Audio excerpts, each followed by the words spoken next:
Hey everyone, it's Pocket Sized Pals, and today's video is going to talk about the difference between hamsters and gerbils as pets.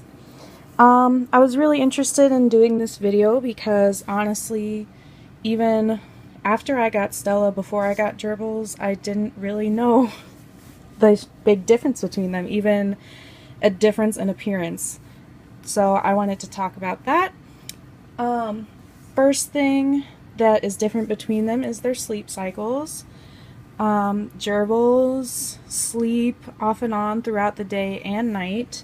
So each gerbil is going to have a different schedule. My boys are probably most active around mid to late afternoon, and then in the evenings, like around 7 or 8, because that's usually when I feed them their veggies. So that's just how it worked out for me. I see them throughout the day. They do stay in my room, so if I'm in my room, I get to see them a lot. I see them throughout the day just hanging out with each other, eating, running around their cage. They used to make a lot of noise like right about the time I was going to bed, which was super annoying, but thankfully it's been a long time since then. I don't know, their schedule just changed, and so now they're really quiet when I go to bed. They never wake me up, and that's really nice. So, dietary needs for gerbils. Where'd you go? In general, both gerbils and hamsters need a lot of protein, but gerbils are much more active little animals. So, they need a lot more fat in their diet. That's what gives them their energy to run around and play. And yeah, I've already done a video on, hi baby, on gerbil diets, and I've talked about hamster diets before as well, so I'm not going to really go into that, but basically hamster and gerbil diets aren't terribly different. In general, hamsters eat more animal products like eggs, milk, cheese, things like that. They're able to digest those, whereas gerbils really can't digest animal products very well. They do eat insects, so like mealworms work really well for them. So illnesses, both hamsters and gerbils are really hardy animals that don't often get sick. Both of them, I would say, are equally prone to respiratory illness, which is, gonna be probably the biggest thing. Both of them are also prone to different kinds of tumors. Gerbils can get them, where'd you go? Like internal tumors, like in their intestines and things like that, and boys also tend to get them on their scent glands, which are on their bellies. Hamsters, I believe, are prone to mammary gland tumors and testicular tumors, things like that. So it's usually not things you have to worry about. Come on, there we go. In general, the reason I enjoy rodents so much is because of their giant personalities, and hamsters and gerbils are absolutely no exception. They are so unique and individual. They're on the floor, babe. And getting to know them is so great. Just in general, though, hamsters tend to be more solitary and independent. They don't need human interaction as much as gerbils do. I love getting to interact with my boys, and so they're very interactive with me in return. Yeah, let's feed Boo some. So if you spend a lot of time with your pets and really take care of them and really want to get to know them, then they will want to get to know you as well. So it really just depends on how much time you spend with them will kind of dictate how they interact with you and their personalities. Lifespan is generally the same between gerbils and hamsters. In general, gerbils do live a year or two longer, but that just depends on your pet's health and how you take care of them and where they came from. As far as handling goes, gerbils are very small and very fast. If you have dwarf hamsters, they will probably be the same. So it's can be hard for small kids to handle small pets like this. Gerbils can also be very jumpy. If they see or hear or smell anything that makes them nervous, they will not hesitate to fly right out of your hands. So it's good if you're handling them to keep them in a safe space. I have mine in this little gated area. So even if they do jump off of me or try to run away, they're not going to completely escape. Hamsters, especially Syrians, I would say, are easier to handle. Syrians are a lot slower, a lot bigger. They still won't hesitate to climb right out of your hands, but as long as you're keeping an eye on them, they're not too hard to keep a hold of. They're not going to actively try to jump out of your hands. They just might try to crawl away from you. So hamsters, I should say Syrian hamsters. Dwarf hamsters are very small and fast.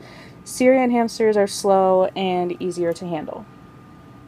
As far as taming goes, again, it's just going to depend on your individual pets. What are you boys doing? And their individual personality and your personality will depend on how easy it is to tame them. Because my boys are more active during the day, I see them a ton, and so it was easier to tame them because I got to see them a lot more. And since they were more interested in me and I was interested in them, that helped taming as well. But they did come from kind of a rougher background, so it was a lot more work to tame them. But like I said, since they were awake during the day, I had that time to spend with them. And so the work wasn't very hard. Stella was born in captivity, has lived her whole life with humans, so taming her was not difficult at all. She was already completely tame. But if you have a rescue hamster or a pet store hamster, especially if they're dwarves, they will probably be very skittish of you. But again, it depends on their personality. And how you are with them, how they are with you, will depend a lot on taming process and how long that takes. Like I said, when I got my hamster, she was already fully tamed. What you doing in there? I can't see you. And with my boys, it probably took about maybe like a month until they were tame, but 2 months until they really trusted me and were okay with me taking them out of the cage and things like that. As far as biting goes, in general, gerbils are kind of considered the least likely small pet to bite, just because they're a little more social and things like that. Oh goodness. But in my experience, I will say, oh, I scared them again. Oh, I scared them again. Can you hear Bobo? Yeah, can you hear him tapping? He's silly. I will say from my personal experience, my boys nibble on me absolutely every day.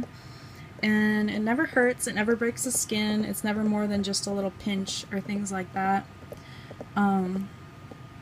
But if you have a small kid, it will probably scare them, and so I do not recommend letting your kid handle them without supervision. They should always be supervised when handling small pets.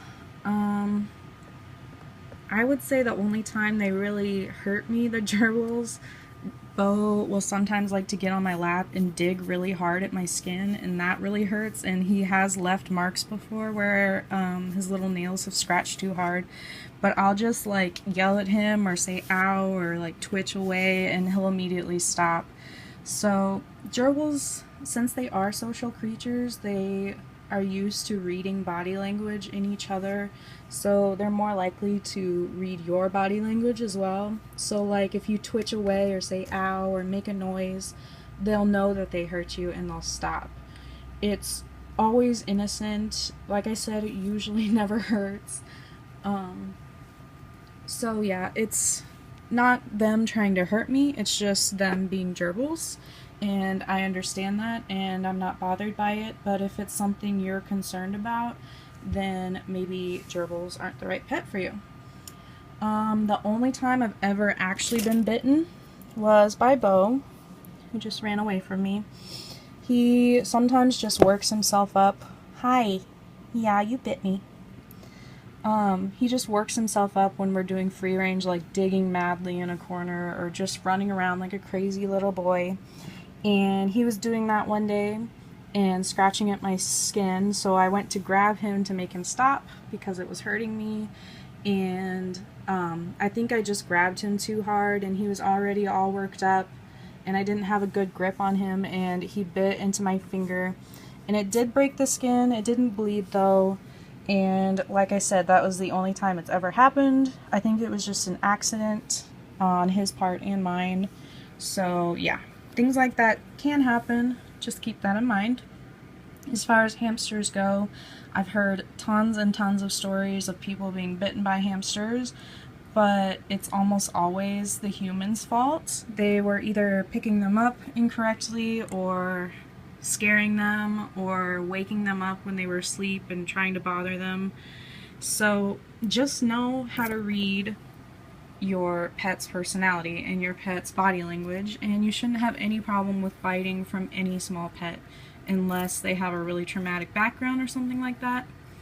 The only time Stella's ever bitten was when she was sick and we were syringe feeding her. My mom was trying to feed her baby food off of her finger, and Stella thought her finger was food and bit into it hard enough that it bled. But like I said, that was the human's fault. That was my mom's fault for just sticking a food-covered finger in front of her nose. What are you doing? So yeah, if you're taking care of your pets properly and watching them and reading their body language, you should not have any problem with any biting from gerbils or hamsters. As far as smell goes, my gerbils don't really smell at all. They have a slightly like musky scent to them, but that's really it. It's never ever bad. I clean them every other week, clean out their cage I mean, and it's never really bad. The only time it gets bad is when they pee in their plastic wheel, which they do a lot, because their pee is very concentrated, so when it's not soaked up by the bedding, it builds up on here and it smells really bad. But that's the only time that they really start to smell. So when that happens, I clean the wheel and obviously the problem is fixed. With hamsters smell really, really bad, especially females, and especially Stella. I clean her once a week, but her cage usually starts smelling after like a couple of days. And yeah, she keeps herself pretty clean. She doesn't smell at all, but her pee smells so bad, especially when she's in heat. Well, when she used to be in heat, when she still had her uterus, it would smell so bad. It stinks up my entire room. So yeah, if you're keeping hamsters, know that you're gonna have to clean them out a lot, and yeah, you're gonna just need to stay on top of it. As long as you keep them clean, it shouldn't be a problem. Just know that that is an issue that a lot of people have with hamsters, is that they're very smelly, especially females. Stay out of there. So as far as daily care goes, I definitely spend a lot more time with my gerbils just because they're awake during the day and they're much more interactive, and I love to interact with them. So I do spend probably an hour each day just hanging out with them here in their little free range zone. But I see them throughout the day. If they're in their cage, I'll like give them treats or I'll pet them and stuff like that, talk to them. So I spend a lot more time with my gerbils just day to day. And like I said, I only clean them out once every other week. What you doing? As far as Stella goes, I might see her for like, oh yeah, you'll wag your tail at me. Stay out of there, Bo. No. I might see her for maybe 20 minutes each night when she's up. I will let her explore outside of her cage. That doesn't happen every night, just depending on my sleep schedule.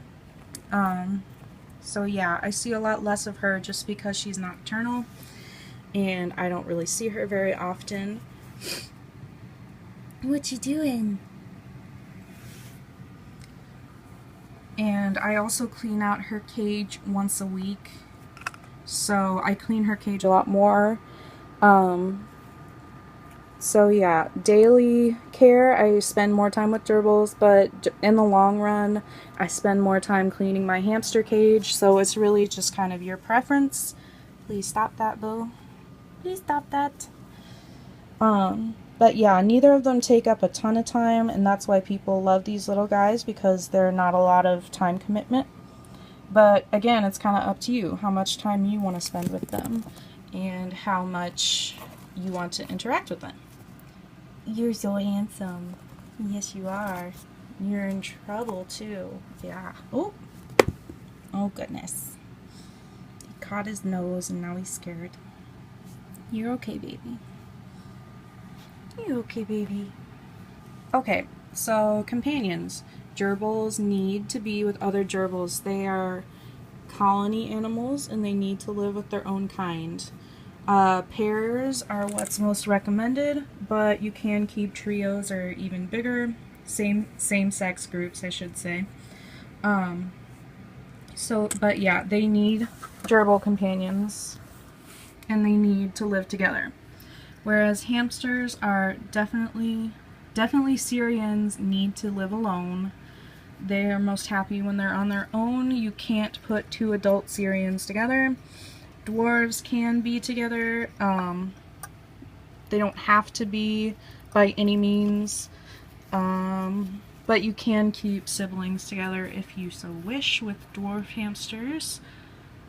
What is your deal, Timmy? You're so cute. Differences between the sexes.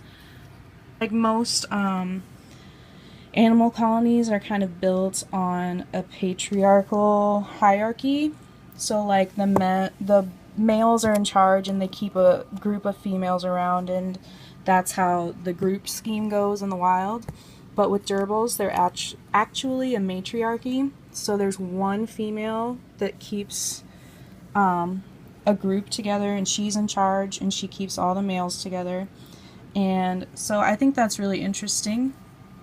And so in captivity, females are going to be the bossy ones, the dominant ones that that might be harder to pair up. Female gerbils, they might decolonize easier than males just because they might fight more. Males are generally a lot easier to keep together. They're a little more laid back, more companionable, I guess is the word. Hamsters, females are generally considered to be more active and males a little bit more lazy. And as I said before, females stink a lot, especially when they're in heat. So keep that in mind if you're getting hamsters. So as far as keeping gerbils and hamsters, they both initially cost about the same. I would say hamsters are cheaper because you can do really cheap things like bin cages that are only like maybe 20 bucks or so. And those are really easy to make and really cost effective, whereas gerbils can't really live in bin cages. They don't work in plastic very well. So their cages might cost a little more up front. In the long run, gerbils also will probably cost you more money. Oh, I'm sorry. Oh, I scared Tim. You okay, baby? Oh, I'm sorry. In the long run, gerbils will probably cost you more money because they just chew a lot. So they go through, chews more quickly, and yeah, these aren't cheap at pet stores if you're shopping at pet stores, so that will probably cost you more money in the long run. I don't know where Bo went. No boo-boo. But yeah, in general, they're about the same in cost. So chewing. Gerbils love to chew 24/7. Tim's going to demonstrate that right now. He's chewing on our little fleece down here. They chew a lot, all the time. They love to chew on all sorts of things. So yeah, you have to make sure you have lots of different materials, lots of different toys, things like that for gerbils. Hamsters, and look at this one, chewing on duct tape. Hamsters don't chew, definitely not as much as gerbils. They do chew a lot. Stella, for some reason, just decided she likes chewing on her cage the most. But yeah, hamsters will chew, just not as much as gerbils. I don't think any other rodent will ever chew as much as a gerbil will. So keep that in mind if you're thinking of getting gerbils. So housing. Gerbils do climb and jump and things like that. They don't need a ton of vertical space. I think this is 14 inches high, their cage that I have them in.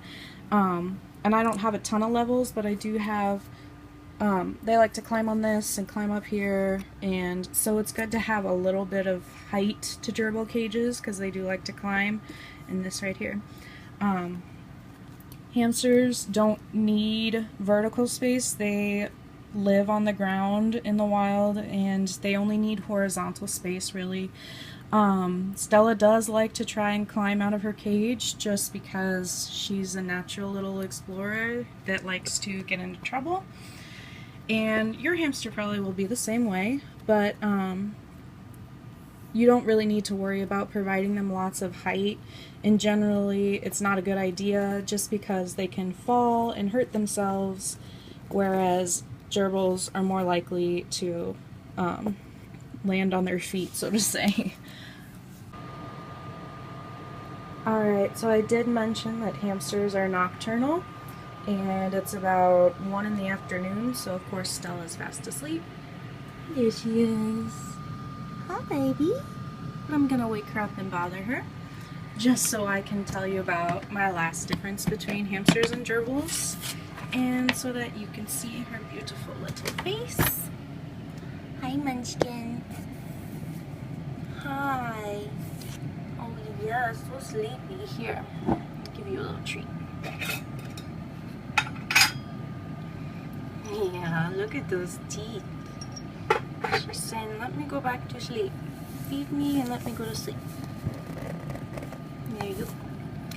Alright, so the last difference I wanted to talk about, Syrian hamsters are going to be a lot bigger than gerbils. They weigh on average about 120 to maybe even like 150 grams. Stella weighs about 140 right now, but gender plays a big role. Syrian boys are going to be a lot bigger than Syrian girls, and just what you feed them and their background is going to play a big role in how big they are. Gerbils, on the other hand, adult males are probably between 80 and 100 grams. My boys hover around 80 just because they have really bad genetics and things like that. They come from pet store gerbils, so like I said, that'll play a big role in how big they are, and also, again, gender. Boys will be heavier than girls will, but on average, Syrian hamsters are a lot bigger than gerbils. I honestly don't know healthy weights for all of the different dwarf species of hamster, but I'm sure you could look that up quite easily. Obviously, dwarf hamsters will be smaller than gerbils, but yeah, those are really the only big differences between hamsters and gerbils. I would say the biggest difference is just their sleeping patterns, because like I said, I don't really get to see Stella as much as I do get to see the boys. And also, of course, appearance. They look very different from each other.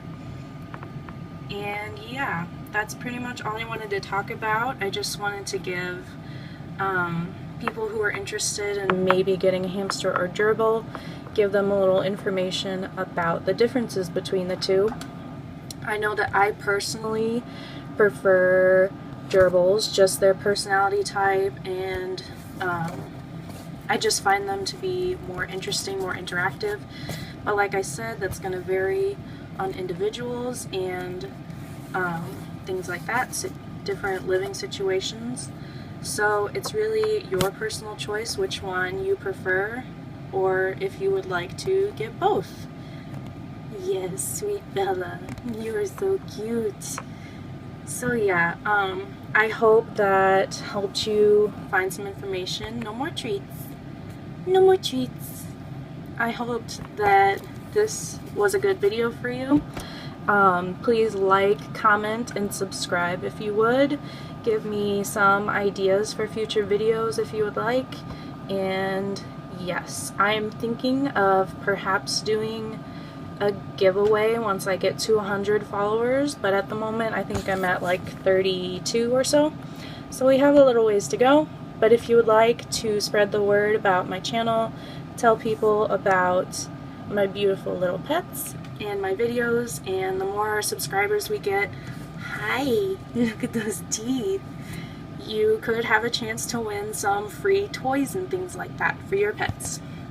So yeah, I will see you guys soon, and on behalf of Sleepy Stella, who's gonna go back to sleep, yes, no more treats for you, baby.